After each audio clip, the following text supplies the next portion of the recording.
Malam itu, hujan turun pelan-pelan di luar rumahku.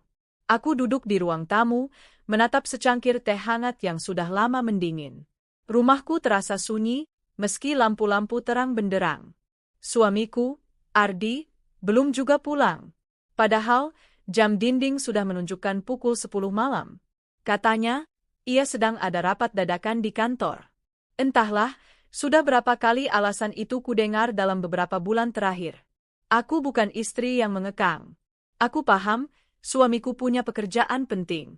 Ia seorang manajer di perusahaan kontraktor besar. Posisinya cukup tinggi, tanggung jawabnya besar. Tapi tetap saja, naluriku sebagai seorang istri berkata lain.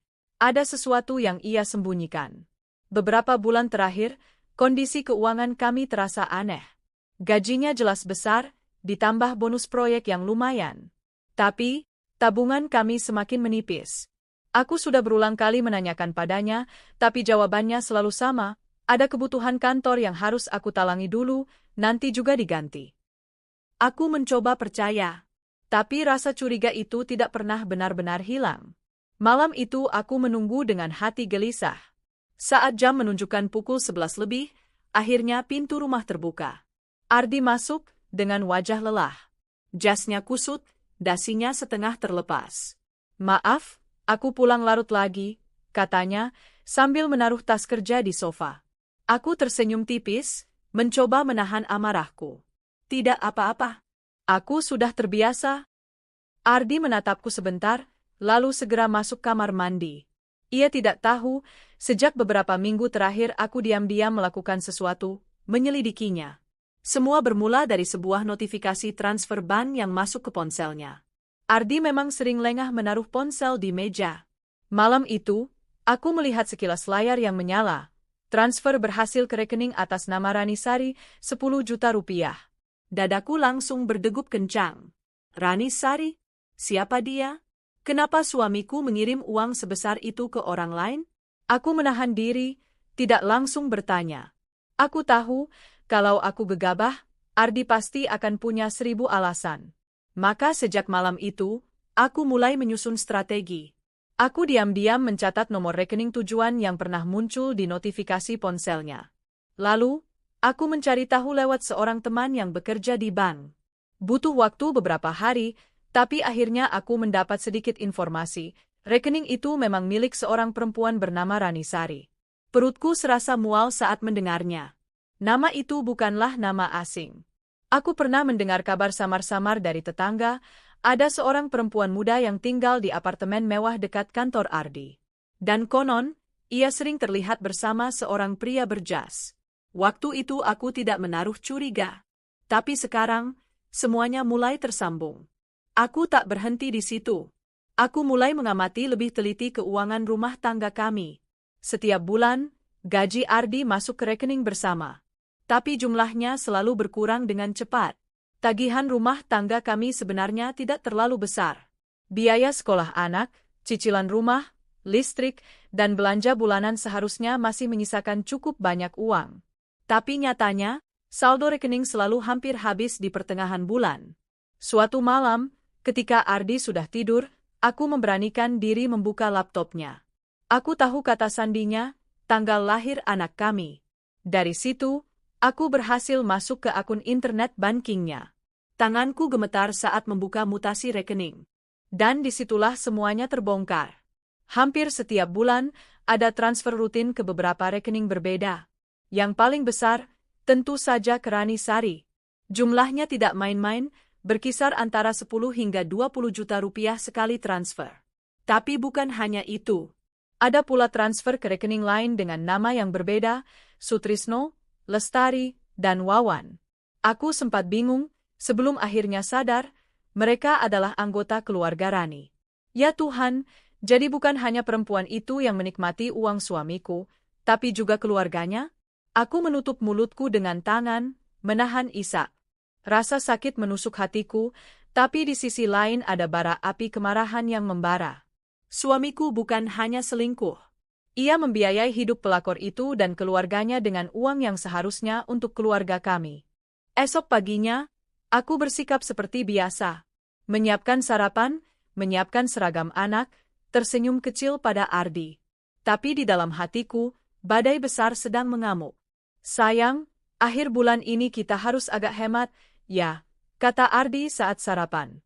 Ada beberapa kebutuhan kantor yang harus aku talangi dulu. Nanti juga diganti. Aku menatap wajahnya.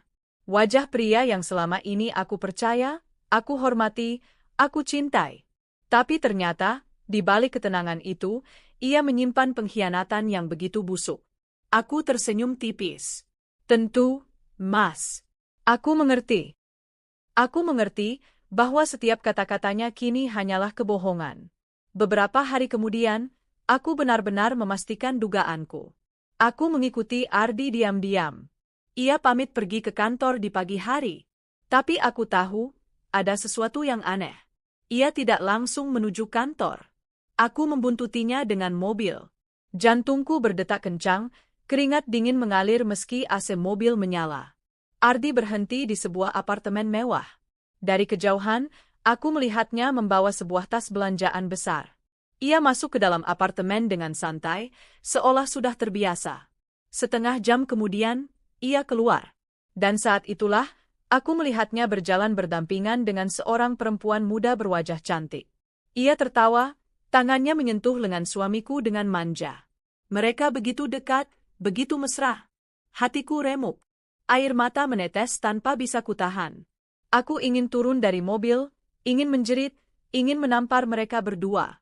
Tapi aku menahan diri. Belum saatnya. Aku tahu, aku harus lebih pintar. Aku harus mengumpulkan bukti lebih banyak. Aku tidak boleh terbawa emosi. Malam itu aku tidak bisa tidur. Aku duduk di tepi ranjang, menatap wajah Ardi yang terlelap.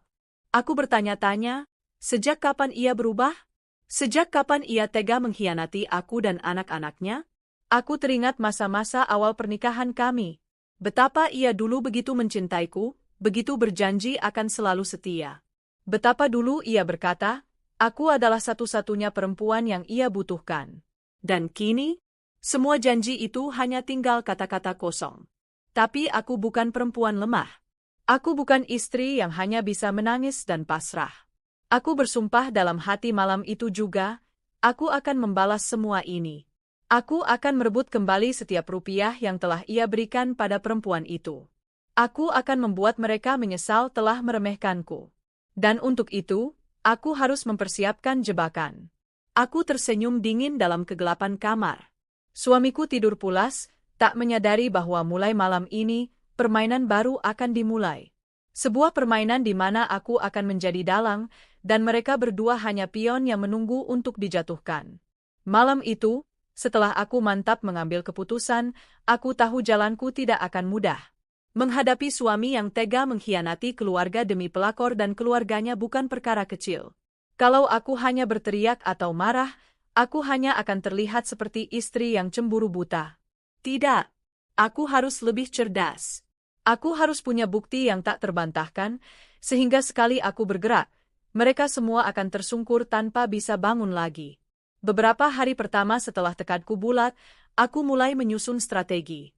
Aku tahu, yang kulawan bukan hanya suamiku, tapi juga pelakor licik yang pandai menutupi jejak. Langkah pertamaku, mengumpulkan bukti transfer. Aku kembali membuka internet banking Ardi di malam hari saat ia sudah tertidur. Kali ini aku tidak sekadar melihat mutasi, tapi aku menyimpan tangkapan layar setiap transaksi yang mengalir ke rekening Rani Sari dan keluarganya. Jumlahnya begitu besar, jika diakumulasikan sudah ratusan juta rupiah dalam setahun terakhir. Aku mencatat tanggal, nominal, dan nomor rekening penerima. Semuanya kutulis rapi dalam sebuah buku catatan kecil yang kusamarkan dengan sampul resep masakan, agar jika Ardi menemukannya, ia tak curiga. Langkah kedua, menelusuri gaya hidup pelakor. Aku sengaja membuat akun media sosial palsu. Dari situ, aku bisa memantau kehidupan mewah Rani. Foto-fotonya berpose dengan tas branded, liburan ke Bali, makan malam di restoran bintang 5. Semua terlihat glamor, padahal aku tahu pasti ia tidak punya pekerjaan tetap. Semua itu berasal dari uang Ardi. Hatiku perih, tapi juga semakin kuat. Setiap kali melihat senyum puasnya, aku merasa bara dendamku semakin menyala. Aku sadar, Untuk menjatuhkan Ardi, aku tidak bisa bergerak sendirian. Aku butuh orang dalam dari kantornya. Kebetulan, aku punya kenalan lama bernama Dina, yang bekerja di bagian keuangan di perusahaan yang sama dengan Ardi. Dengan alasan ingin bersilaturahmi, aku mengajaknya bertemu di sebuah kafe. Kami mengobrol santai, mengenang masa lalu, sampai akhirnya aku mulai mengarahkan pembicaraan. Din, aku sebenarnya lagi bingung soal Ardi, kataku pelan, sambil menunduk pura-pura bimbang. Dia bilang keuangan kantor sering bermasalah. Kamu tahu nggak, memang ada masalah apa di perusahaan? Dina menatapku penuh keraguan. Memangnya Ardi cerita apa? Katanya, dia sering harus keluar uang pribadi buat nutup kebutuhan kantor, jawabku hati-hati. Dina menghela napas panjang, lalu menatapku serius. Aku nggak tahu seberapa banyak yang kamu tahu, tapi Ardi itu sudah beberapa kali kena tegur atasan. Ada kejanggalan di laporan keuangan. Beberapa dana proyek nggak jelas kemana. Aku nggak bisa ngomong banyak, tapi hati-hati ya, Enam. Perasaanku langsung bergetar. Jadi benar, Ardi tidak hanya menguras uang keluarga, tapi juga korupsi uang kantor. Dan aku hampir yakin, semua itu untuk membiayai Rani. Sejak pertemuan dengan Dina, aku semakin yakin. Aku tidak boleh hanya berfokus pada perselingkuhan. Aku harus menjatuhkan mereka melalui jalur hukum. Langkahku berikutnya adalah merekam percakapan. Aku membeli sebuah alat perekam kecil yang bisa kuselipkan di tas. Suatu malam, aku sengaja memancing Ardi bicara.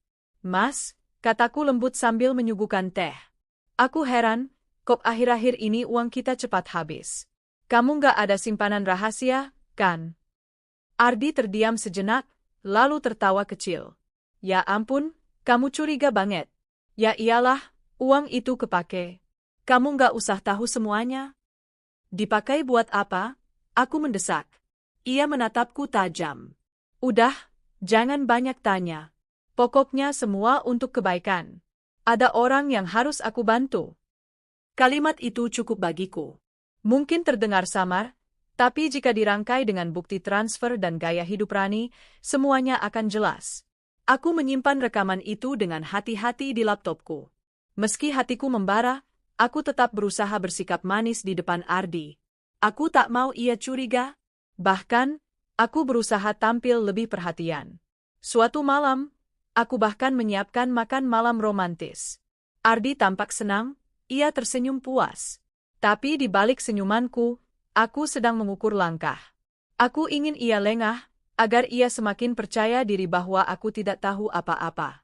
Mas, kalau ada apa-apa, jangan sungkan cerita sama aku, ya, kataku lembut.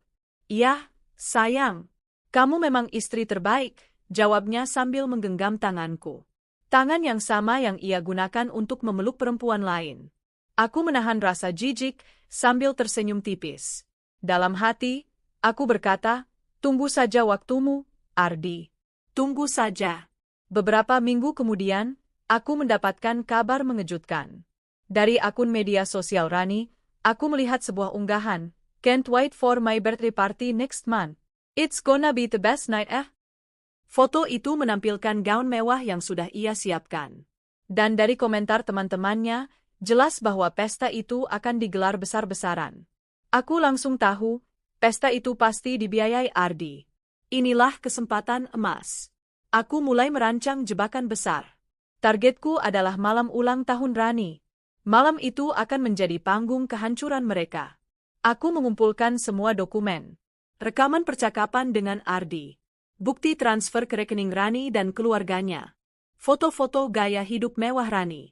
Informasi dari Dina tentang kejanggalan keuangan kantor. Semua itu kuarsipkan rapi dalam sebuah map biru. Aku tahu, dengan bukti-bukti ini, polisi tidak akan bisa menutup mata. Aku juga mulai menjalin kontak dengan seorang pengacara yang kukenal, Pak Surya. Awalnya ia terkejut dengan ceritaku. Tapi setelah melihat bukti-bukti, ia mengangguk mantap. Ini kuat sekali, Bu. Kalau benar pesta ulang tahun itu menggunakan dana korupsi, kita bisa menjadikan malam itu sebagai momentum. Saya sarankan, Ibu laporkan sehari sebelum pesta. Polisi pasti akan bergerak cepat. Hatiku berdebar, tapi juga bersemangat. Aku bisa membayangkan wajah Rani yang hancur saat pesta impiannya berubah jadi mimpi buruk. Hari-hari menjelang pesta itu terasa aneh. Di rumah, aku tetap menjalani peranku sebagai istri. Memasak, tersenyum, bahkan menyiapkan pakaian Ardi dengan rapi. Tapi di balik itu, aku adalah seorang eksekutor yang sedang menunggu saat yang tepat untuk menekan tombol. Aku seperti dua orang berbeda dalam satu tubuh. Kadang aku merasa iba melihat Ardi pulang ke rumah, tersenyum polos pada anak-anak. Tapi kemudian aku teringat wajah Rani yang memamerkan tas bermerek di media sosial. Lenyap sudah rasa iba itu. Yang tersisa hanyalah tekad baja. Aku harus menyelamatkan masa depan anak-anakku, meski harus mengorbankan ayah mereka. Malam-malamku semakin dipenuhi ketegangan. Aku takut Ardi menyadari pergerakanku. Aku takut Rani mencium gelagat. Tapi syukurlah, mereka terlalu tenggelam dalam dunia mereka sendiri. Ardi semakin sering pulang larut. Kadang ia berbohong sedang lembur, padahal aku tahu ia menemui Rani. Aku hanya tersenyum saat ia berbohong, sambil dalam hati menghitung mundur hari kehancurannya. Setiap kali aku menatap kalender, aku tersenyum. Tanggal ulang tahun Rani semakin dekat. Malam itu akan menjadi titik balik segalanya. Dan akhirnya, semua rencana sudah kususun. Jebakan sudah terpasang rapi. Tinggal menunggu waktu yang tepat. Aku tahu, sekali aku menjatuhkan perangkap ini, tidak ada jalan kembali. Ardi akan kehilangan segalanya. Rani akan dipermalukan. Dan aku akan mendapatkan keadilan. Aku menutup map biru itu dengan senyum dingin. Bersiaplah, bisikku lirih. Karena sebentar lagi, dunia kalian akan runtuh. Malam pesta itu tiba seperti kilau lampu kristal yang menunggu dikibarkan pada panggung megah. Gedung ballroom Hotel Bintang 5 yang dipilih Rani berkilau di bawah lampu jalan kota. Karpet merah membentang dari pintu masuk sampai tangga utama, pelayan berpakaian rapi menyambut tamu dengan senyum terlatih. Di balik kaca-kaca besar, terlihat deret mobil mewah yang menunggu, pengemudi berpakaian rapi membuka pintu bagi para tamu yang bersolek. Rani berdiri di balik tirai belakang panggung, mengenakan gaun panjang berwarna merah marun yang memeluk tubuhnya, gaun yang pada foto-foto media sosialnya ia sebut hadiah ulang tahun sendiri, namun kini jelas bukan berasal dari rekeningnya sendiri. Make-up tebal membuat matanya tampak lebih besar, bibirnya merah padam. Ia tertawa kecil saat melihat cermin, setiap inci dari penampilannya menuntut perhatian. Ia memegang gelas sampanye, meneguk sedikit, lalu tersenyum sendiri, sukacita yang tampak menyilaukan. Kau terlihat begitu sempurna malam ini, bisik salah seorang sahabat yang membantu merapikan gaunnya. Ini pesta yang luar biasa, Ran. Semuanya sempurna. Di ruang tamu VIP, para tamu berjubel. Ada kolega bisnis, beberapa klien dengan dasi mahal, beberapa rekan kantor Ardi yang juga menerima undangan, walau mereka tak semua tahu detail soal biaya. Ada pula keluarga Rani yang berhias seperti sedang menunggu sabuk kemenangan. Saudara perempuan yang anggun, ibu yang mengikuti logika tawa manis, saudara laki-laki yang membusungkan dada. Lampu padam sejenak, dan angin musik lounge mengembang menjadi dentuman DJ yang menggugah. MC naik ke panggung, memberi sambutan hangat, menyebutkan nama-nama sponsor imajinatif yang membuat acara seolah-olah bersponsor. Sambil tersenyum, para tamu bersorak, saling bertukar gosip dan pujian. Mereka tidak tahu, kertas-kertas laporan keuangan yang terlipat rapi di meja CEO suatu kontraktor sedang bergetar karena sebuah badai yang mengendap di luar ruangan. Di antara tamu, ada wajah-wajah yang memperhatikan setiap gerak, beberapa rekan kantor yang bertanya-tanya, beberapa teman lama Rani yang iri sekaligus kagum.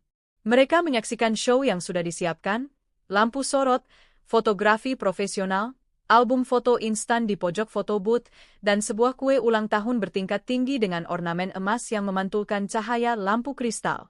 Kue itu menjadi pusaran yang membuat semua mata berkumpul. Sementara itu, Viviana, istri yang diam-diam menyusun jebakan, memilih untuk tidak hadir di pesta. Ia menolak undangan dengan alasan yang tampak biasa, "Maaf, aku ada urusan keluarga." Namun ia tidak terlalu jauh. Mengingatkan diri pada rencana yang telah disusun rapi, ia memilih posisi yang strategis. Dari sebuah meja di lounge hotel namun di luar ballroom, ia bisa melihat pintu masuk, melihat siapa datang, dan membaca tiap ekspresi yang lewat. Di tasnya, map biru yang berisi bukti-bukti diletakkan sedemikian rupa sehingga hanya dia yang tahu isinya. Di meja itu, Viviana nampak tenang. Busana hitam sederhana dengan syal tipis menutupi lehernya, wajahnya sedikit pucat namun matanya tajam. Ia meminum kopi, tetapi bukan karena butuh kehangatan, ia butuh fokus. Di balik tatapannya, ada ingatan-ingatan yang berkedip, notifikasi transfer, bukti screenshot, pesan singkat yang disembunyikan, foto-foto kemesraan mereka, dan percakapan telak yang direkam. Semua itu membuatnya kaku, bukan karena takut, melainkan karena tungguannya pada malam ini. Di dalam ballroom, suasana semakin meriah. Rani berdiri di panggung, memungut mikrofon, matanya berkilau seperti permata. Terima kasih semuanya, malam ini aku merasa sangat dicintai. Suaranya lantang, penuh keyakinan. Para tamu bertepuk tangan, senyum mengembang seolah menilai hidup Rani sebagai cerita sukses. Ada yang mengangkat gelas, ada yang berbisik, lihat, dia sungguh beruntung. Keluarga Rani berdiri di sampingnya, memamerkan kehangatan yang tampak sudah diatur rapi. MC meminta semua tamu untuk berdiri dan menyanyikan lagu, Selamat Ulang Tahun. Lampu sorot menyorot ke arah kue. Kue bertingkat itu tampak seperti simbol dari apa yang Rani peroleh. Lapisan demi lapisan kemewahan yang dibuat dari sesuatu yang bukan haknya. Kamera-kamera bersinar, flash menembak, dan di antara riuh tepuk tangan, seorang dari kru hotel mengatakan sesuatu pada manajer acara. Sebuah telepon diberikan, lalu wajah manajer berubah pucat sekejap. Tapi ia menutupnya segera dan tersenyum, karena perannya adalah menjaga agar acara tetap berjalan. Para tamu menyanyi. Rani tertawa terharu. Ia menunduk, memadamkan lilin, dan meniup dengan penuh dramatis. Di saat itu Viviana menatap dari jauh. Ia hampir tersenyum, lalu menegang, bukan karena bahagia, melainkan karena ia menyadari betapa rapuhnya seluruh kepalsuan itu. Di luar, di sudut lain hotel, beberapa orang berkumpul di lobi. Mereka adalah kolega yang merasa tidak nyaman. Dina, sumber informasi Viviana, juga hadir atas nama rasa ingin tahu, meski sebelumnya berusaha menjaga jarak. Dina yang bekerja di bagian keuangan perusahaan Ardi membawa wajah yang kusam, matanya mengitari ruangan. Ia melihat beberapa rekening telah ditutup rapat dan beberapa angka yang mengawang dalam pikiran manajemen. Dina tahu terlalu banyak, namun ia tak ingin membuat sketsa kehancuran sendirian. Kembali ke dalam, suasana semakin menggeliat. Satu persatu tamu datang menghampiri Rani, memberi ucapan, memberi hadiah, ada paket-paket kecil berbungkus rapi, ada amplop putih yang ditaruh ke meja khusus. Semua adegan itu direkam dan diunggah secara live oleh beberapa tamu. Keangkuhan Rani tampak membuncah pada komentar-komentar media sosial, Best birthday ever, Slay Queen, you deserve it. Satu persatu tamu pergi ke meja buffet, menyantap hidangan mewah. Namun ada satu momen kecil yang membuat Viviana menatap lebih intens. Seorang tamu laki-laki berbisik pada Rani, mengeluarkan kartu nama, dan menepuk bahunya. Mereka tersenyum penuh kepentingan. Viviana mencatat nama-nama, menggunakan ingatan hukumnya sebagai daftar saksi potensial. Setiap wajah yang berinteraksi malam itu mungkin akan menjadi bagian dari cerita hukum di kemudian hari, saksi, pembela, saksi bisu yang tak menyadari dirinya. Di antara keramaian, ada beberapa petasan kecil emosional yang meledak. Seorang tamu bersiul, seorang lainnya mengangkat telepon untuk memotret. Ada adegan ketika saudara laki-laki Rani menepuk bahu seseorang dengan pongah. Semua hal kecil itu membuat suasana lebih hidup dan seolah menegaskan keberhasilannya. Viviana memperhatikan semuanya not in anger but as fact finding. Setiap sudut pesta adalah rekaman tak tertulis yang bisa ia catat. Saat pesta mencapai puncaknya, hiburan musik live yang menggema, tarian-tarian yang menggoda langkah tamu, hadir pula orang-orang yang tak diundang namun penting. Beberapa klien lama yang belum memberi komentar pada proyek Ardi, orang-orang yang pernah mendapatkan perhatian dari sang manajer. Bahkan seseorang dari bagian audit internal yang kebetulan ada di kota dan membeli tiket karena rasa penasaran. Mereka mengamati rancangan pesta layaknya penonton yang menonton sebuah sandiwara. Dan di tengah semua glamor itu ada lubang kecil. Secari kertas, tampak seperti nota kecil yang diletakkan asal pada meja panitia, sebuah info layanan catering, tanda terima pembayaran untuk stage management, daftar vendor dengan total angka yang membuat siapapun berpikir ulang. Viviana melihat itu ketika sekilas menoleh, dan hatinya bekerja cepat. Angka-angka itu cocok dengan pola transfer pada mutasi rekening yang ia simpan di mat biru. Ada kecocokan yang tidak dapat dibantah. Dana besar bergerak dan mengalir untuk sesuatu yang seharusnya dibiayai oleh perusahaan, bukan oleh rekening pribadi Ardi. Saat jam menunjukkan hampir lewat tengah malam, suasana tak lagi sekadar perayaan. Ada bisik-bisik yang mulai menyelusup ke antara meja. Seorang tamu menatap teleponnya dengan raut yang berbeda. Foto-foto kue, video Rani meniup lilin, semuanya mulai tersebar. Dalam petikan waktu yang tak lama, beberapa komentar mulai muncul yang nyaris tak terlihat oleh mereka. Keren, siapa yang sponsor? Aku dengar dari mana ya biaya ini? Kok detail vendor ini mahal sekali ya? Viviana mendengar bisik-bisik itu sebagai musik yang menandakan waktu yang tepat. Ia tahu, ia tak perlu merusak momen lebih dulu. Ia menunggu komando, pihak kepolisian dan tim lawyer yang ia hubungi berdiri pada posisi silang, menunggu sinyal pamungkas. Kuncinya bukan pada kerusakan spontan, melainkan pada timing yang pasti. Di panggung, Rani mengangkat gelas lagi. Sorak-sorai mengisi ruangan. Ia memandang ke arah pintu, menunggu seseorang. Semua orang menunggu seseorang. Ia tersenyum, mengangguk, menunjukkan ekspresi percaya pada cinta yang ia yakini. Ia yakin, dalam setiap pesta, kehadiran tertentu akan membuatnya merasa lengkap. Ia tidak sadar betapa kosong kepercayaan itu sedang digerogoti dari bawah. Viviana menutup matanya sejenak, mengingat bagaimana ia menyisir bukti demi bukti. Ingat bagaimana ia menaruh rekaman, memeriksa notifikasi, menanyakan pada Dina, menghubungi pengacara. Semua itu bukan sekadar dendam. Ini adalah upaya merestorasi keadilan bagi keluarganya, mengambil kembali hak yang telah dicuri oleh tipu daya. Ia menyesap kopi terakhirnya, menegaskan napas. Malam belum usai, dan itu sudah terasa seperti persiapan sebuah surat perintah yang akan membalikkan halaman hidup mereka. Di ujung lain ballroom, MC memanggil semua tamu untuk sesi foto grup. Kamera menyorot, kilatan lampu menyala seperti bintang buatan. Rani berdiri di depan, penuh kemegahan. Para tamu merapat, tersenyum di depan lensa.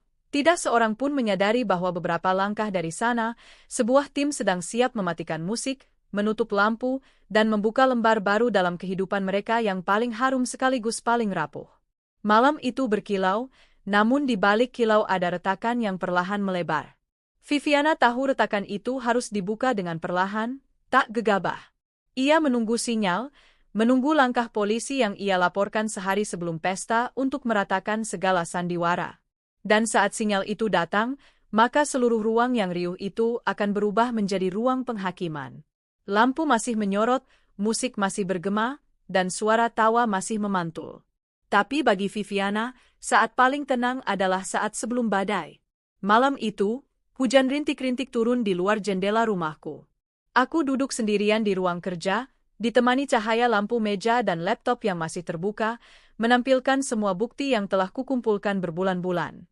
Rekening koran dengan transaksi mencurigakan, foto-foto kwitansi pembelian barang mewah, rekaman telepon dengan suara suamiku yang jelas menjanjikan uang untuk orang istimewanya. Semua sudah lengkap. Aku menarik napas panjang, lalu menatap layar. Besok malam, pelakor itu akan menggelar pesta ulang tahun mewah yang sudah ia banggakan pada semua orang. Undangan tersebar luas, kabar tentang pesta itu sudah santer terdengar. Tak seorang pun tahu bahwa uang yang mengalir deras untuk pesta itu bukan dari kerja keras, melainkan dari hasil korupsi suamiku sendiri, uang kantor yang seharusnya dipakai untuk proyek penting. Aku sudah menyusun rencana matang. Malam ini harus jadi titik balik. Jika aku lengah, besok semuanya bisa terlambat. Jam menunjukkan pukul 20.15 ketika aku mengunci pintu rumah, membawa map besar berisi semua bukti. Di dalam map itu ada rekening koran dengan aliran dana bulanan yang jelas menuju rekening pelakor. Rekaman suara dari telepon genggam suamiku yang diam-diam pernah kupinjam. Data transfer dari rekening perusahaan yang digelapkan untuk membiayai pesta. Bukti cetak undangan pesta yang dengan pongah mencantumkan sponsor pribadi, tanpa nama. Aku tahu itu adalah suamiku. Aku tahu, dengan ini, polisi tak bisa menutup mata. Aku melangkah keluar rumah, masuk ke mobil, dan melaju menuju kantor polisi dengan dada berdebar. Jalanan lengang, hanya ada pantulan lampu jalan yang basah karena hujan.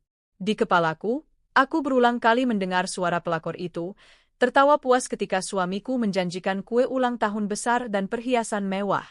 Besok, kau akan tahu rasanya menunggu sesuatu yang tak akan pernah datang, gumamku dingin sambil menggenggam erat setir. Sesampainya di kantor polisi, aku langsung menuju bagian reskrim. Seorang petugas menyambutku dengan tatapan serius ketika aku menyerahkan map. Saya ingin melaporkan tindak korupsi dan penyalahgunaan uang perusahaan. Semua buktinya ada di sini. Pelakunya adalah suami saya sendiri, ucapku tegas. Petugas itu membuka map, meneliti dengan seksama. Beberapa kali alisnya terangkat, matanya membesar saat melihat nominal yang fantastis. Ibu yakin semua ini valid? Ada rekaman, bukti transfer, dan saksi. Jika Bapak butuh, saya bisa tunjukkan rekannya yang tahu aliran dana ini. Beberapa menit kemudian, seorang perwira datang menghampiri. Ia membawaku ke ruang khusus, mewawancara dengan detail. Aku menceritakan semua, mulai dari aliran dana bulanan untuk pelakor, sampai penyalahgunaan uang kantor untuk membiayai pesta ulang tahun. Jika dibiarkan, besok uang perusahaan akan benar-benar habis untuk membiayai kemewahan seorang perempuan simpanan, kataku sambil menahan amarah. Perwira itu mengangguk. Baik, Bu. Kami akan segera tindak lanjuti malam ini juga. Jika bukti ini sahih, tidak ada alasan untuk menunda. Aku menatapnya dalam-dalam, penuh harap. Tangkap dia malam ini. Jangan tunggu sampai besok. Sementara itu, di tempat lain, suamiku tengah sibuk di sebuah toko kue mewah. Ia sedang menunggu pesanan kue ulang tahun berlapis 3, dihiasi coklat emas dan lilin kristal yang katanya khusus untuk seseorang yang paling ia cintai. Aku tahu ini karena aku sudah menyuruh orang untuk mengawasi gerak-geriknya. Melalui pesan WhatsApp yang kukirimkan secara diam-diam pada rekanku yang bekerja sebagai karyawan toko kue itu, aku mendapat kabar real-time. Bu, kue sudah hampir selesai. Suami ibu akan segera membawanya. Tanganku bergetar membaca pesan itu. Bukan karena cemburu, tapi karena sebentar lagi semua ini akan berakhir. Pukul 22.30. Aku masih berada di kantor polisi ketika sebuah tim bersiap. Mobil polisi berderet, sirine sengaja dimatikan agar tidak menarik perhatian. Mereka sudah mendapat alamat jelas tempat suamiku berada. Bu, apakah Anda ingin ikut? Tanya salah satu petugas. Aku terdiam sejenak. Ada dorongan kuat di hatiku untuk menyaksikan sendiri bagaimana lelaki yang selama ini kucintai dan kukira bisa dipercaya, akhirnya mendapat balasan. Iya, saya ingin melihat dengan mata kepala sendiri, jawabku mantap. Mobil melaju pelan, melewati jalanan basah. Tak lama, kami berhenti di depan toko kue. Dari kaca, aku bisa melihat suamiku keluar dengan senyum puas, menggendong kotak besar berisi kue ulang tahun. Saat itulah, beberapa polisi turun, langsung mengepungnya. Pak Ardi, Anda ditangkap atas dugaan korupsi dan penyalahgunaan dana perusahaan, teriak salah satu polisi. Suamiku terkejut, hampir menjatuhkan kue di tangannya. Apa? Saya tidak, ini salah paham. Ia mencoba menolak, tapi polisi langsung memborgol tangannya. Kue ulang tahun mahal itu terjatuh ke tanah, hancur berantakan, krimnya bercampur dengan air hujan. Aku turun dari mobil, berdiri beberapa meter darinya. Tatapanku dingin. Kenapa? Kamu ada di sini? Suamiku ternganga, wajahnya pucat pasi. Aku hanya tersenyum tipis. Selamat ulang tahun untuk kekasihmu. Sayangnya, kau tidak bisa datang membawakannya. Suamiku dibawa masuk ke mobil polisi. Ia berteriak, mencoba menjelaskan, tapi tidak ada yang peduli. Malam itu, semua yang ia banggakan runtuh dalam sekejap. Sementara itu, aku berdiri di tepi jalan, menatap kue yang hancur. Ada rasa puas yang sulit digambarkan. Rasa sakit hatiku selama ini seakan sedikit terbalaskan. Besok, pelakor itu akan menunggu suamiku dengan sia-sia. Dan aku akan hadir, bukan sebagai istri yang tersakiti, tapi sebagai eksekutor yang menyingkap semua aib mereka di depan umum. Malam itu menjadi malam terpanjang sekaligus paling melegakan dalam hidupku. Aku tahu, ini baru permulaan. Besok, di pesta megah yang dipenuhi tamu, pelakor itu akan merasakan kehancuran yang sama. Bahkan lebih. Karena malam ini hanya suamiku yang masuk penjara. Besok, giliran dia. Aku menatap langit mendung, tersenyum tipis. Selamat tidur, pelakor. Besok, ulang tahunmu akan jadi mimpi buruk.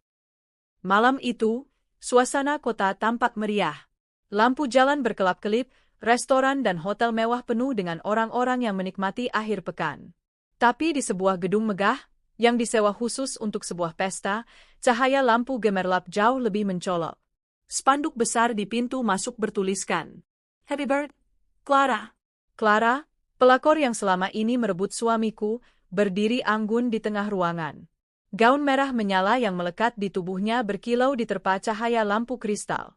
Bibirnya dilukis merah darah, senyumnya lebar, penuh percaya diri. Di tangannya ada segelas wain mahal. Ia menyapukan pandangannya pada para tamu yang mulai berdatangan, kerabat, teman dekat, bahkan beberapa pejabat dan pengusaha yang sengaja ia undang untuk menunjukkan betapa tingginya statusnya sekarang. Namun yang paling ditunggu-tunggu olehnya bukan tamu-tamu itu. Ia menunggu satu orang, suamiku. Dia sudah pesan kue besar semalam. Katanya mau bikin aku terkejut. Ah, pasti sebentar lagi datang, ucap Clara pada sahabatnya yang berdiri di samping. Jam menunjukkan pukul 19.30. Musik mengalun, pesta dimulai. Hidangan mewah disajikan, sampahnya berjejer di meja. Clara tampak bahagia, menyalami satu persatu tamu. "Mana sponsormu itu?" Katanya dia yang membiayai semua ini, bisik salah satu tamu dengan nada bercanda. Clara tertawa genit. "Oh, tenang saja. Dia pasti datang. Dia punya kejutan besar untukku malam ini." Di dalam hati, ia merasa begitu bangga.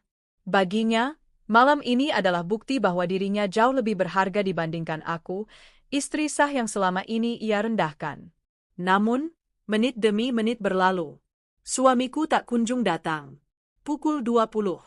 Suasana pesta semakin ramai, tapi kegelisahan mulai tampak di wajah Clara. Ia bolak-balik menengok pintu masuk, berharap melihat sosok suamiku datang membawa kue ulang tahun yang ia nantikan. Dan saat pintu terbuka, bukan suamiku yang muncul. Itu aku. Aku melangkah masuk dengan gaun hitam sederhana, namun penuh wibawa. Semua kepala menoleh, beberapa tamu berbisik, mengenaliku sebagai istri sah lelaki yang selama ini dekat dengan Clara. Clara tercekat. Apa-apaan ini? Aku tersenyum tipis, lalu melangkah ke depan ruangan, berdiri di panggung kecil tempat biasanya kue ulang tahun diletakkan. Aku mengangkat map besar yang kubawa, lalu membuka isinya di depan semua orang. "Selamat malam, semua. Maaf mengganggu kebahagiaan kalian. Tapi ada sesuatu yang harus kalian tahu." Suaraku lantang, membuat musik berhenti. Semua mata tertuju padaku. Aku mengangkat selembar kertas, rekening koran. Ini bukti transfer rutin dari suami saya ke rekening Clara dan keluarganya. Uang bulanan yang seharusnya untuk keluarga sah, malah diberikan pada perempuan simpanan. Gemerisik terdengar. Beberapa tamu langsung menutup mulut, terkejut. Clara mencoba menyelah. "Hei, jangan sembarangan bicara." Aku menoleh padanya, tatapanku menusuk. "Oh, ini belum seberapa. Ada lagi." Aku mengeluarkan dokumen lain. Inilah bukti penyalahgunaan dana perusahaan. Uang miliaran rupiah yang seharusnya untuk proyek kantor digelapkan oleh suami saya untuk membiayai pesta ulang tahunmu, Clara. Semua tamu terperanjat. Ada yang langsung berdiri, ada yang berbisik-bisik penuh rasa jijik. Clara berdiri terpaku, wajahnya pucat. Bibir yang tadi tersenyum penuh percaya diri kini bergetar. "Kau bohong. Semua ini fitnah," teriaknya histeris. Aku hanya tersenyum dingin. "Kalau aku bohong, kenapa malam ini suamiku tidak datang? Dia sudah ditangkap polisi sejak semalam. Sekarang dia mendekam di sel tahanan, menunggu proses hukum." Semua orang serentak menoleh pada Clara. Seorang pria di barisan depan bergumam, "Astaga, jadi benar pesta ini dari uang korupsi." Suasana berubah. Dari yang tadinya meriah, Kini penuh bisik-bisik kecut dan tatapan sinis. Dan tepat saat itu, pintu besar terbuka lagi. Beberapa polisi masuk dengan seragam lengkap. Salah satunya membawa surat penangkapan. Clara Wijaya, Anda ditangkap karena menerima aliran dana hasil tindak pidana korupsi. Silakan ikut kami ke kantor untuk penyelidikan lebih lanjut. Ruangan sontak ricuh. Tamu-tamu berteriak kaget, sebagian mundur ketakutan. Clara menjerit. Ini tidak adil. Aku tidak tahu apa. Polisi menggenggam lengannya, namun ia meronta. Gaunnya yang megah terseret, make-up mahalnya mulai luntur oleh air mata. Keluarganya yang hadir di pesta berusaha menghalangi. Jangan bawa dia. Anak kami tidak salah. Lepaskan dia. Namun polisi tak bergeming. Semua tamu kini menatap Clara dengan jijik. Pantas saja sombong, ternyata pakai uang haram. Benar-benar memalukan.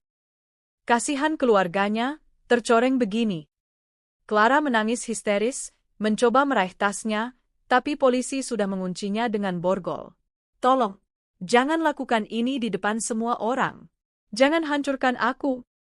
Aku berdiri di sudut ruangan, menyaksikan semua itu dengan tenang. Aku tidak bersorak, tidak pula bertepuk tangan.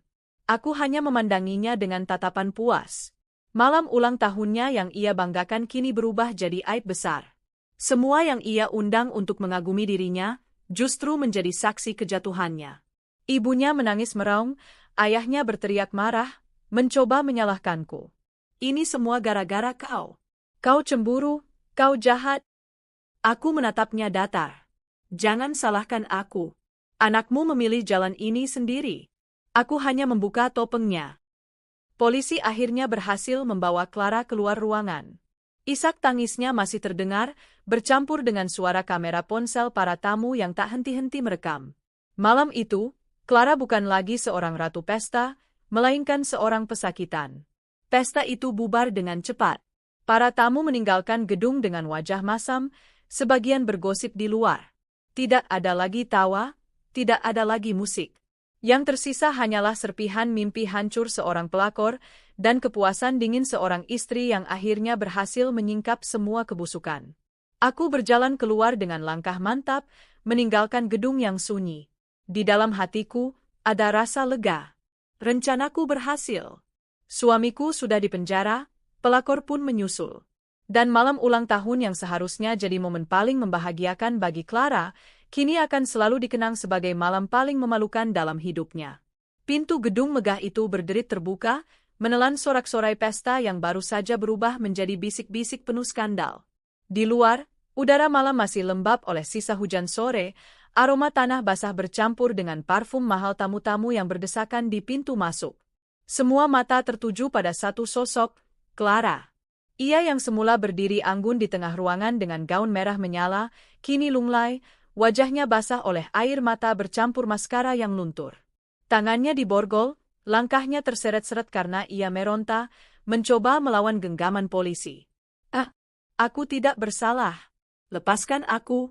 Ini semua jebakan, jeritnya, suaranya parau, membuat gema di ruangan yang masih dipenuhi tamu. Tak ada satupun tamu yang bersimpati. Mereka justru menatapnya dengan pandangan sinis. Pantas saja pestanya mewah, ternyata dari uang korupsi. Memalukan sekali.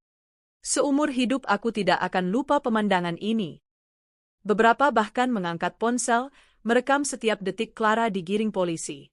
Kilatan kamera menyambar wajahnya yang hancur. Malam itu, ia bukan lagi bintang pesta, melainkan tontonan yang memalukan. Aku berdiri tidak jauh dari kerumunan. Tanganku terlipat di depan dada, bibirku melukis senyum tipis. Rasa puas mengalir dalam nadiku. Clara menoleh padaku dengan tatapan penuh kebencian. Ini semua gara-gara kamu. Kau yang menjebakku. Aku mengangkat alis, mendekat, lalu berbisik cukup keras agar semua tamu mendengar. Bukan aku yang menjebakmu. Kau sendiri yang menggali kuburanmu dengan menerima uang haram. Aku hanya membukakan mata semua orang. Bisik-bisik tamu makin ramai. Mereka menatap Clara dengan tatapan lebih menusuk, seolah-olah setiap kata dariku menegaskan betapa menjijikkannya perempuan itu. Ibunya Clara maju ke depan, menangis meraung sambil memeluk anaknya. Tolong, Jangan bawa anak saya. Dia tidak tahu apa-apa. Semua ini salah lelaki itu. Ayahnya berteriak marah, wajahnya merah padam. Ini fitnah. Anak saya tidak mungkin terlibat. Kalian hanya mau mempermalukan keluarga kami. Polisi tetap bergeming. Pak, Bu, kami sudah punya bukti kuat. Tolong jangan menghalangi tugas kami. Kakak laki-laki Clara bahkan mencoba menghadang dengan tubuhnya. Lepaskan adik saya. Kalau tidak, kalian berurusan dengan saya. Namun dua polisi segera mendorongnya ke samping. Suasana semakin ricuh. Teriakan keluarga bercampur dengan tangis Clara yang histeris. Papa, Mama, jangan biarkan mereka bawa aku. Aku tidak mau masuk penjara. Aku tidak mau. Clara meronta, gaun mewahnya robek di beberapa bagian karena tarik-menarik. Aku menatap pemandangan itu dengan dingin. Dalam hati, aku berkata, nikmati ulang tahunmu di penjara, Clara. Kau sudah mengambil kebahagiaanku, sekarang giliranmu kubuat hancur di depan semua orang yang kau undang untuk memujamu. Polisi akhirnya berhasil menggiring Clara menuju pintu keluar. Tamu-tamu berdesakan, sebagian ingin melihat lebih dekat, sebagian lagi sibuk merekam video. Kasihannya, kemarin sombong sekali, sekarang begini nasibnya. Ratu Pesta berubah jadi pesakitan. Luar biasa cepat putar baliknya. Ini seperti adegan drama, tapi nyata. Clara menunduk, air matanya bercucuran, wajahnya kini benar-benar hancur.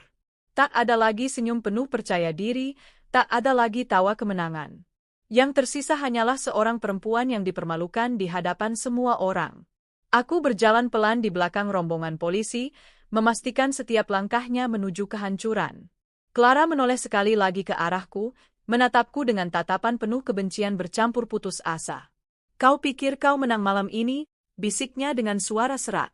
Aku tersenyum tipis. Bukan aku yang menang.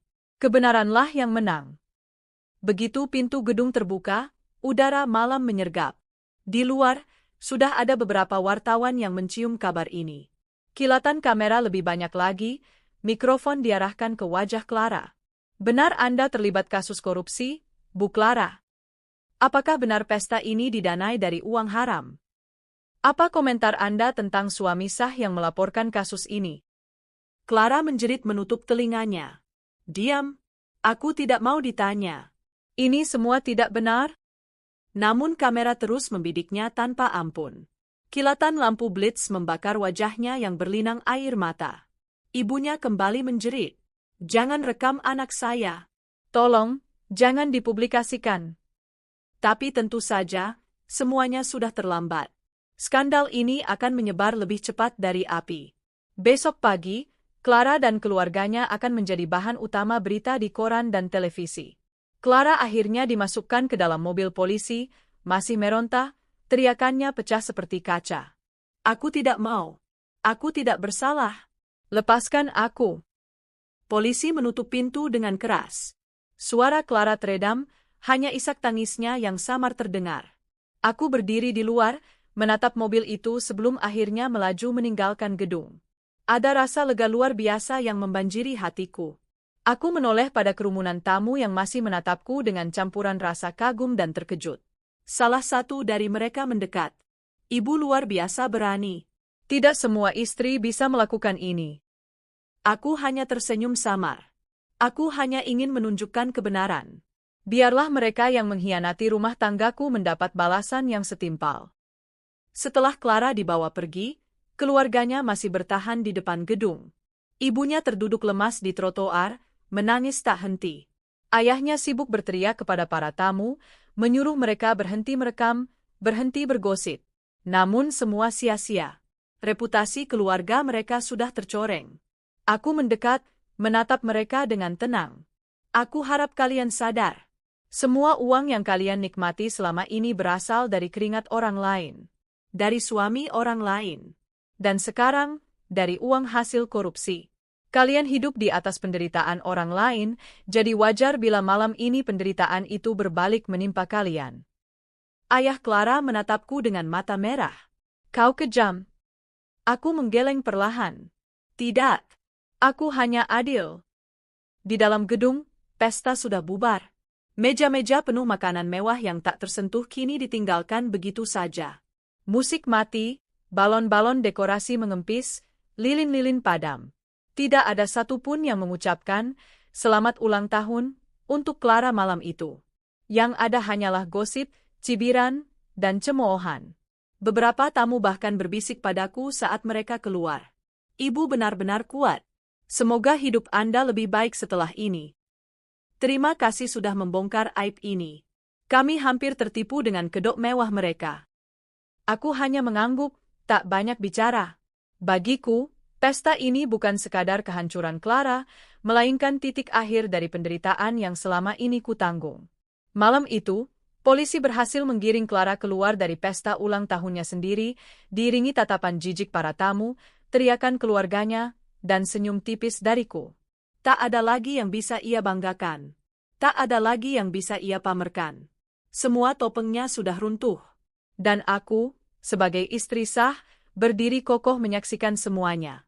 Balas dendamku belum selesai, tapi malam itu adalah puncak kemenangan yang tak pernah kubayangkan akan terasa semanis ini. Besok, dunia akan tahu, Clara bukanlah ratu yang dipuja, melainkan pesakitan yang hina. Malam pesta itu sudah menjadi sejarah kelam yang menyebar ke seluruh kota. Berita tentang penangkapan pelakor di pesta ulang tahunnya sendiri menyebar seperti api yang membakar hutan kering. Video amatir para tamu yang merekam saat pelakor digiring polisi dengan gaun pesta megahnya menjadi bahan pergunjingan yang tak henti-hentinya. Sosial media dipenuhi komentar pedas, meme, dan cibiran. Tidak ada satupun yang bersimpati. Bahkan orang-orang yang dulu dekat dengannya kini menutup pintu rapat-rapat. Sedangkan aku berdiri di depan cermin, menatap wajahku sendiri dengan mata yang sembab tapi penuh kemenangan. Sudah selesai, bisikku. Mereka tidak akan bisa bangkit lagi. Beberapa minggu setelah pesta itu, aku menerima panggilan dari pihak kepolisian untuk menghadiri sidang pra-peradilan suamiku. Aku tahu ini bagian dari proses, dan aku tidak bisa menghindarinya. Ketika aku masuk ruang tahanan sementara untuk formalitas pemeriksaan, mataku bertemu dengan matanya. Suamiku. Wajah yang dulu begitu kucintai, kini tampak kusut, lusuh, dengan rambut acak-acakan dan mata penuh keputusasaan. Aku bisa jelaskan semuanya, katanya terbata. Aku tersenyum dingin. Tidak perlu. Semua sudah jelas. Kau memberi mereka uang bulanan, menguras gajimu, lalu mencuri uang kantor untuk membiayai pesta pelakor itu. Jelaskan apa lagi? Please, aku hilaf. Aku terjebak, aku masih mencintaimu. Ia meratap, suaranya pecah. Aku menatapnya tajam. Cinta? Kau menyebut itu cinta setelah menusukku dari belakang? Setelah menelantarkan anak-anakmu? Setelah memalukan keluarga kita? Dia terdiam. Untuk pertama kalinya aku melihat suamiku benar-benar kehilangan kata-kata. Bukan karena marah, tapi karena tahu semua dalihnya tak ada lagi gunanya. Di sudut ruangan, aku mendengar isak tangis lain. Aku menoleh. Pelakor duduk dengan wajah bengkak penuh air mata. Gaun mewahnya sudah diganti dengan pakaian tahanan oranye. Rambutnya berantakan. Wajahnya yang dulu dipoles dengan make-up mahal kini tampak pucat. Kau puas? Hah? Teriaknya histeris ketika melihatku. Aku mendekat, menatapnya dari atas. Bukan aku yang menghancurkanmu. Kau yang menghancurkan dirimu sendiri. Aku hanya membiarkanmu menggali liang kuburmu lebih dalam. Dia menjerit, meronta, sampai harus ditahan 2 petugas. Aku hanya melangkah pergi dengan kepala tegak. Hari sidang tiba. Ruang pengadilan penuh sesak, wartawan berderet di luar. Kasus ini sudah menjadi konsumsi publik, dan semua orang menunggu hasilnya. Jaksa menghadirkan bukti, aliran dana dari rekening kantor ke rekening pribadi suamiku, bukti transfer ke keluarga pelakor, hingga foto dan video pesta ulang tahun mewah yang didanai uang haram itu. Setiap bukti yang ditampilkan membuat wajah suamiku semakin pucat. Pelakor di kursi terdakwa hanya bisa menangis. Saudara terdakwa, kata hakim dengan suara tegas, apakah benar uang perusahaan digunakan untuk kepentingan pribadi? Suamiku mencoba mengelak, tapi jaksa memutar rekaman percakapan teleponnya dengan pelakor yang sengaja kuperoleh. Dalam rekaman itu jelas terdengar suamiku berkata, Tenang saja, semua biaya pesta ulang tahunmu aku tanggung. Aku ambil dari uang kantor, mereka tidak akan tahu. Suamiku terdiam. Ruangan bergemuruh. Hakim menatap tajam, lalu melanjutkan sidang dengan dingin. Di kursi pengunjung, aku duduk tenang. Semua rencanaku berhasil. Setelah sidang itu, nama suamiku hancur total. Ia dipecat tidak hormat dari perusahaannya, namanya masuk daftar hitam dunia kerja, dan reputasinya sebagai pria terhormat lenyap seketika. Keluarga pelakor pun ikut terseret. Rumah mereka disita karena terbukti menerima aliran dana haram. Tamu-tamu pesta yang dulu bersorak memuja kini berbalik menghina. Aku sering mendengar desas-desus. Kasihan keluarganya, tapi memang sudah terlalu serakah. Itu pelakor sekarang tidak berani keluar rumah. Suaminya sudah tamat. Habis karirnya. Aku hanya tersenyum pahit setiap mendengarnya. Kadang, keadilan tidak perlu dicari jauh-jauh, cukup menunggu karma bekerja, ditambah sedikit dorongan dari tangan yang tepat. Yang paling menenangkan bagiku adalah melihat anak-anakku mulai tersenyum lagi. Awalnya mereka bingung, bertanya,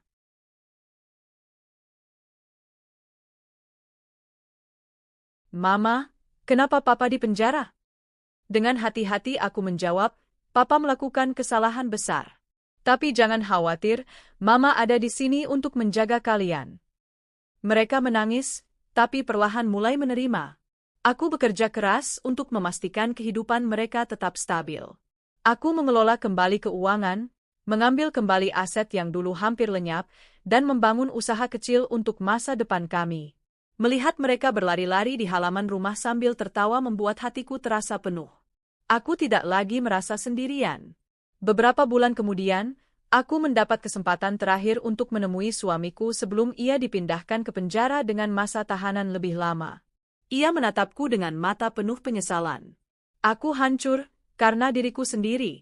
Tapi aku mohon, jangan benci aku seumur hidup. Maafkan aku, walau sedikit. Aku menghela napas panjang. Aku tidak akan membencimu lagi. Tapi aku juga tidak akan mencintaimu seperti dulu. Kau sudah mengubur cintaku dengan tanganmu sendiri. Dia menangis. Aku hanya berdiri sebentar, lalu berkata lirih, "Selamat tinggal." Itu adalah pertemuan terakhir kami. Pelakor sendiri tidak kalah tragis nasibnya. Setelah dihukum, keluarganya yang dulu hidup enak dengan uang bulanan dari suamiku terpaksa menjual barang-barang mewah mereka. Ia kehilangan segalanya, reputasi, harta, bahkan cinta yang dibanggakannya. Di dalam penjara, ia terisolasi, dihina sesama napi karena kasusnya menjadi bahan olok-olok. Ulang tahunnya yang dulu penuh pesta kini berganti dengan hari-hari panjang penuh penyesalan. Dan yang paling ironis, suamiku menolak lagi untuk mengakui dirinya di dalam penjara. Ia memilih menjauh, bahkan menyalahkan pelakor atas semua kehancurannya. Aku tersenyum tipis ketika mendengar itu. Mereka layak saling menyalahkan, karena keduanya sama-sama bersalah. Waktu berlalu. Luka memang masih terasa, tapi perlahan aku menemukan ketenangan. Aku membuka bisnis butik kecil dengan modal dari tabungan yang berhasil kuselamatkan. Aku juga aktif di komunitas perempuan, membantu mereka yang pernah menjadi korban perselingkuhan dan kekerasan finansial. Jika aku bisa bangkit, kalian juga bisa, ucapku pada mereka dengan mantap. Kini aku tidak lagi terjebak dalam bayangan masa lalu. Aku punya masa depan sendiri, bersama anak-anak yang menjadi sumber kekuatanku. Suamiku dan pelakor? Mereka membusuk bersama di balik jeruji besi, saling menyalahkan, saling menghancurkan. Sementara aku berdiri di luar sana, bebas, kuat, dan lebih berharga dari sebelumnya. Aku menutup lembaran terakhir buku harian yang kutulis malam itu. Di halaman terakhir, aku menulis satu kalimat. Balas dendamku tuntas. Kini aku bebas. Malam itu aku duduk sendirian di teras rumah. Lampu jalan menyala temaram, suara jangkrik bersahut-sahutan, dan angin malam menyapu rambutku yang terurai. Untuk pertama kalinya setelah sekian lama, aku bisa menghela napas panjang tanpa merasa sesak. Balas dendamku sudah selesai. Suamiku dan pelakor yang menghancurkan rumah tanggaku kini berada di tempat yang seharusnya, penjara. Mereka saling menyalahkan, saling mencaci, saling meratapi nasib yang sama-sama hancur. Dan aku di sini, bebas. Namun kebebasan ini bukan berarti tanpa luka. Luka itu tetap ada, seperti bekas luka bakar yang sudah sembuh tapi meninggalkan jejak. Bedanya, kini aku belajar menerima jejak itu sebagai bagian dari diriku. Aku menatap langit malam yang penuh bintang. Aku berhasil, bisikku lirih. Tapi setelah ini, bagaimana aku menjalani hidup? Hidup setelah kehancuran rumah tangga bukan hal mudah. Pagi-pagi sekali aku sudah harus menyiapkan sarapan untuk anak-anak, menyiapkan keperluan sekolah, lalu bergegas ke toko kecil yang mulai kurintis. Butik sederhana itu awalnya hanya menjual pakaian wanita yang kubeli dari pasar grosir, lalu kuperbaiki sedikit dengan sentuhan tangan. Lama-lama, aku belajar menjahit, membuat desain, dan akhirnya menciptakan koleksi sendiri. Setiap jahitan seakan menjadi terapi bagiku. Benang yang kusulam seperti mengikat kembali potongan-potongan jiwaku yang retak. Saat satu baju selesai, aku tersenyum. Aku bisa, kataku pada diri sendiri. Anak-anak sering menemaniku di butik sepulang sekolah. Mereka duduk mengerjakan PR sambil sesekali bertanya, "Mama, bajunya cantik sekali. Mama yang buat?" Aku mengangguk sambil tersenyum. "Iya, Nak. Untuk kalian juga, agar masa depan kita indah." Meski aku berusaha tegar, bayang-bayang masa lalu kadang masih menghantui. Ada malam-malam ketika aku terbangun dengan mimpi buruk. Wajah suamiku yang dulu kucintai berubah jadi sosok asing, tangannya meraih uang lalu memberikannya pada wanita lain. Aku terbangun dengan keringat dingin, lalu menangis dalam diam. Namun setiap kali itu terjadi, aku selalu mengingatkan diriku, aku sudah melewati badai. Aku tidak boleh kembali ke titik lemah. Pelan-pelan, aku belajar berdamai dengan masa lalu. Aku tidak lagi membiarkannya mengikatku, tapi menjadikannya batu pijakan untuk melangkah lebih kuat. Di tengah kesibukan, aku bertemu dengan banyak perempuan lain yang kisahnya mirip denganku. Ada yang ditinggalkan suaminya demi pelakor, ada yang diperas habis-habisan secara finansial, ada juga yang dipukul, dihina, lalu ditelantarkan. Kami berkumpul dalam komunitas kecil, saling bercerita, saling menguatkan. "Aku kira aku sendirian," kata seorang ibu muda sambil menangis. Aku menggenggam tangannya. "Tidak, kita tidak pernah sendirian. Kita hanya butuh saling menemukan." Dari komunitas itu, aku belajar bahwa kekuatan bukanlah soal seberapa keras kita membalas, tapi seberapa mampu kita bangkit setelah dipukul jatuh. Beberapa kali aku mendengar kabar dari penjara. Suamiku, katanya, sering murung, menolak makan, dan tenggelam dalam rasa bersalah. Sementara pelakor masih sering membuat keributan, menjerit-jerit karena merasa dipermalukan. Ada bagian kecil dari diriku yang kasihan. Tapi rasa kasihan itu segera sirna ketika aku mengingat bagaimana dulu mereka berdua dengan tega menguras uangku, mempermainkan perasaan, dan menertawakan kesetiaanku. Mereka membuat pilihan, dan setiap pilihan punya konsekuensinya. Aku tidak lagi peduli. Hidupku sudah jauh dari mereka. Anak-anakku adalah alasan terbesar aku bisa bertahan. Mereka tumbuh lebih cepat dari usianya. Mereka tahu arti kehilangan, mereka tahu pahitnya pengkhianatan, dan mereka belajar menghargai perjuangan ibunya. Suatu malam, anak sulungku berkata, "Mama, nanti kalau aku besar, aku tidak akan jadi seperti Papa." Aku menatapnya dengan mata berkaca-kaca. "Jangan benci Papa. Jadilah pria yang lebih baik darinya. Itu sudah cukup." Aku ingin mereka belajar bahwa kebencian tidak akan membawa apa-apa. Hanya dengan menjadi lebih baik, luka bisa benar-benar sembuh. Tahun-tahun berlalu. Butikku berkembang pesat, aku mempekerjakan beberapa pegawai, dan perlahan mulai dikenal di kota.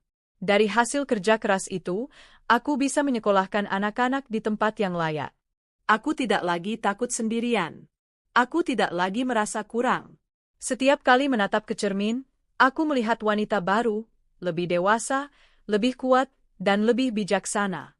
Aku bahkan mulai membuka hati untuk hal-hal kecil yang dulu kulupakan. Menikmati secangkir kopi panas di pagi hari, menulis di buku harian, atau sekadar duduk menonton matahari terbenam. Hidup tidak lagi terasa sempit. Kalau ada satu hal yang kupetik dari semua ini, itu adalah Pengkhianatan tidak akan bisa menghancurkan orang yang memilih untuk tetap berdiri. Ya, aku pernah jatuh, aku pernah hancur, aku pernah merasa tidak ada jalan keluar. Tapi justru di titik itulah aku menemukan kekuatanku.